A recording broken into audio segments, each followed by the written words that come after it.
Assalamualaikum warahmatullahi wabarakatuh. Pada kesempatan ini kita akan mempelajari tentang statistika regresi. Oke, kita lanjut saja. Nah, kita pelajari dulu tentang diagram pencar.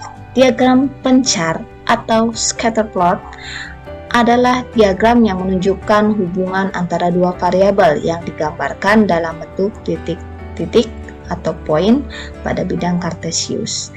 Dua variabel yang dimaksud adalah variabel independen dan variabel dependen. Variabel independen sendiri merupakan variabel yang mempengaruhi atau yang menyebabkan berubahnya variabel dependen, sedangkan variabel dependen merupakan variabel yang nilainya dipengaruhi oleh variabel independen.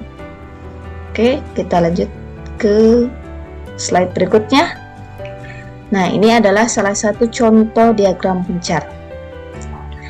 Hubungan antara dua variabel pada diagram pencar disebut korelasi.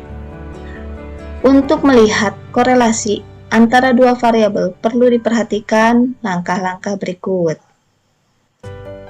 Nah, yang pertama, tren pada diagram pencar untuk menentukan korelasi. Nah, ini contoh dari korelasi positif, titik-titik poinnya atau poin. Nah, korelasi positif ini terjadi jika nilai variabel independen meningkat, maka nilai variabel dependennya juga meningkat. Nah, jadi semakin besar nilai variabel independennya, semakin besar sini, maka nilai Y-nya atau nilai variabel dependennya ternyata semakin tinggi atau semakin meningkat. Ya. Jadi dari mulai yang kecil ternyata variabel dependennya kecil juga, semakin meningkat dan variabel dependennya juga jadi meningkat lagi. Ya, oke, berikutnya. Nah, ini diagram pencar untuk korelasi negatif. Nah, ini terjadi apabila nilai variabel dependen meningkat, maka nilai variabel dependennya menurun. Nah, semakin besar nilai X-nya, maka nilai Y-nya makin kecil, ya, makin menurun.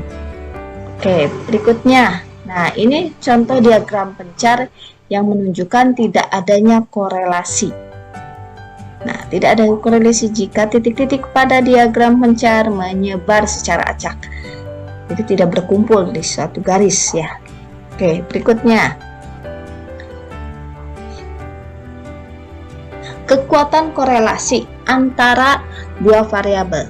Jika titik-titik sebaran diagram pencar semakin rapat, maka hubungan semakin kuat. Sebaliknya, jika titik-titik semakin menyebar, maka hubungannya semakin lemah. Nah, ini contoh yang kuat. Nah, titik-titiknya merapat, ya, merapat pada suatu garis.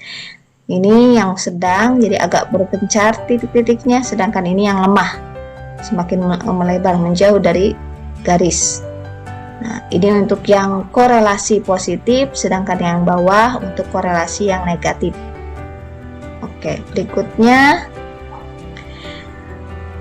kelinieran diagram pencar. Hubungan linier terjadi jika titik-titik pada diagram pencar menunjukkan pola yang menyerupai garis lurus. Nah, contohnya ini. Nah, titik-titiknya menyebar berkumpul di antara garis lurus. Ya, ini korelasi linier. Dan ini juga yang ini positif, yang ini negatif. Sedangkan yang di bawah ini korelasi non linier karena tidak membentuk garis lurus, melengkung. Nah, oke. Berikutnya tentang pencilan atau outlier.